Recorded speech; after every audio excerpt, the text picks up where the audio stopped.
تقعد على القهوة مع صاحبك وتتكلم، تحس ان انت عارف بالظبط انت المفروض تعمل ايه، تعمله ازاي، تعمله امتى. لكن سبحان الله ترجع البيت تحس ان انت محتاج تدخل حاجة في عقلك وتقعد تقور، لانك مش عارف تعمل الحاجة اللي انت كنت عارفها كويس جدا على القهوة. تقعد على المكتب تسمي الله عايز تبتدي وتلاقي نفسك مش عارف تبتدي. تاخد بعضك تاني تقول خلاص انا فهمت، انا هاخد اللابتوب وانزل اقعد على القهوه. تلاقي نفسك لا انا عايز ارجع البيت اشتغل في الهدوء. تكلم صاحبك يجي تاني يقعد معاك، تبدا انت تشرح له، تلاقي ان الدنيا ماشيه بيس ودماغك بالظبط عارف انت المفروض تعمل ايه وتعمله ازاي وتعمله امتى. ايه اللي بيحصل؟ اللي بيحصل زي ما شرحت ان انت دماغك فيها دماغين مش دماغ واحده، دماغ CEO ودماغ جولدفش. CEO عارف بالظبط ايه المفروض يحصل امتى وليه وازاي. ترجع بيتك تلاقي الجولدفش هو اللي قاعد وشغال ومش عارف ايه المفروض يحصل وامتى وليه وازاي. انت محتاج نظام يساعدك انك في لحظه ما انت بتكون بدماغ CEO وانت قاعد على القهوه مع صاحبك والدنيا فايقه ورايقه، حد يقول لك تعمل ايه بالظبط، عشان لما ترجع البيت وتلاقي ان اللي شغال هو دماغ ذاكره السمك تعرف بالظبط تقعد تعمل ايه. النظام ده في الاداره اسمه OKR Objectives and Key Results،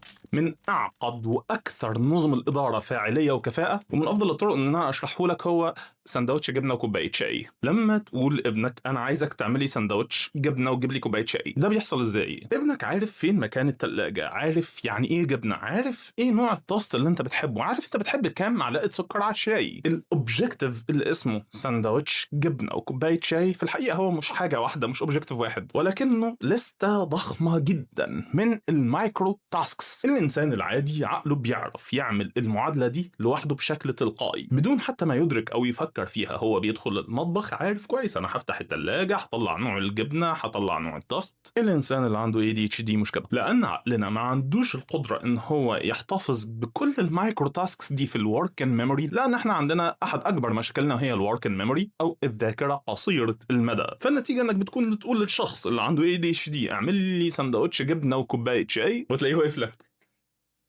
اي نعم ايه، تشرح له يا ابني سندوتش جبنه وكوبايه شاي، هو برضو ماشي ايه بقى، تقول له هتروح تجيب الجبنه تحطها في التوست وده كده ساندوتش، وبعدين هتجيب الشاي. فانت وانت تشرح له الشاي هو تلاقيه سرح. قلت له هو انا قلت ايه دلوقتي؟ يقول لك مش عارف. محتاج تقعد تعيد وتزيد لحد لما يا دوب يحفظ شويه تاسكات، على ما بيروح يدخل المطبخ غالبا بيكون نسيهم. عايزك تتخيل حياه كامله بالمنظر ده، بتكون النتيجه هي ايه؟ ان عقلك مش واثق في عقلك. لاحظ هنا ان انت عقلك فيه الدماغين دول، دماغ الشخص اللي عارف سندوتش الجبنه وكوبايه الشاي يتعملوا ازاي وهو اللي بيطلب، والدماغ الثانيه اللي بيكون قاعد ايوه ايه المفروض يحصل دلوقتي بقى. ولان ما كانش في عندك بين الدماغين دول وسيله التواصل، دي بتكون المعاناه اللي انت بتقعد فيها طول عمرك. ده هو CEO مود. لو دخلت على زي الفل بتلاقي الكارد البرتقاني هتلاقيه موجود كده CEO، اللي هي اختصار تشيف اكزيكتيف اوفيسر. CEO في الشركات اللي هو المدير تنفيذي، الشخص اللي عارف كل مسمار وصامولة في الشركة بتعمل ايه وبتعمله ليه وبتعمله ازاي. الشخص اللي المفروض يكون عنده القدرة والكفاءة الكاملة ان هو يشتغل اوفيس بوي ويعمل كابتشينو احسن من الاوفيس بوي، وينزل المصنع ويشتغل على المكنة احسن من العامل اللي شغال على المكنة، ويطلع المكاتب يقعد ينظر على كل الموظفين موظف موظف. ده هو الشخص اللي بيطلب سندوتش الجبنه وكوبايه الشاي وبيكون عارف المفروض يتعملوا ازاي. CEO مود في زي الفل بيتيح لك ده بشكل كامل. كل اللي انت بتحتاج انك تحدده هو مش سندوتش جبنه بقى، ولكن مشروع معقد. مثلا على سبيل المثال انا عايز ابتدي شوبيفاي ستور، مش بالضروره هو ده، ممكن تعمل اي حاجه تانية. ممكن تحط سندوتش حلاوه وبتضغط زرار واحد بس، وفجاه بتلاقي عندك في سلسله من المايكرو تاسكس اتبنت. انت مش محتاج تفتكر المايكرو تاسك رقم 7 ايه طول ما انت لسه ما عملتش المايكرو تاسك رقم 1. لو استخدمنا مثال سندوتش الجبنه وكوبايه الشاي، انت بتبتدي بتاسك واحده بس، وهي اتحرك في الاتجاه ده بخط مستقيم لمده 10 خطوات. مش بالضروره تكون عارف انك بعد كده هتلاقي المطبخ، لا انت هتتحرك بس انت عارف تعمل ده. ده اللي عقلك اثناء ما انت بتكون في حاله ذاكره السمك او الجولدفش بيكون محتاجه جدا. وده اللي معظم الناس اللي عندها ADHD وضحت ان هي عاشت فيه سنين حياتها، ان هو طول ما كان في مراحل الدراسه فوقيه سوبرفيجن من المدرسين والاساتذه والعيله والمجتمع والناس، كان اداؤه بيكون ممتاز، لان الناس دي كانت بتقول له يعمل ايه ويعمله امتى ويعمله ازاي بالظبط. كم الامكانيات اللي موجود في CEO مود في زي الفل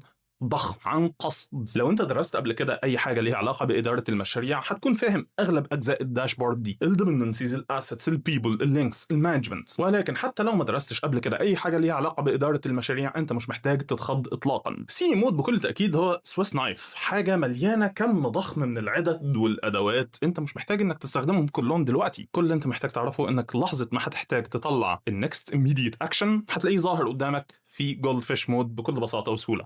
زي الفل. في نظامين، نظام مجانا ونظام مدفوع. لو انت على النظام المجاني هتقدر تدير لحد مشروعين كاملين بالكامل بس بدون قدرات الذكاء الاصطناعي، وده مش غتاتة مني اطلاقا، ولكن لانك لما بتحتاج تستخدم قدرات الذكاء الاصطناعي انا بدفع. والنظام المدفوع اللي بيتيح لك انك تدير لحد 6 مشاريع وبقدرات الذكاء الاصطناعي، اللي بتتيح لك انك تكتب بس ايه الحاجه اللي انت عايز تعملها، والذكاء الاصطناعي بيبني لك بشكل تلقائي كل الكي ارز او الكي ريزلتس والمايكرو تاسكس اللي انت محتاجها علشان تحقق الاوبجيكتيف ده. في النظام المجاني انت بتدير نفسك بشكل يدوي بالكامل باستخدام النظام اللي بيتيحه لك زي الفل واللي مش موجود في اي مكان اخر. في الخطه المدفوعه الذكاء الاصطناعي بيساعدك في اداره كل ده، وكالمعتاد كل الليتراتشر والساينس والمقالات والابحاث اللي اعتمدت عليها علشان اصمم الجزء ده في زي الفل هتلاقيه موجود في المقالات اللي موجود الروابط بتاعتها تحت الفيديو ده على بلوج زي الفل. والله اعلم.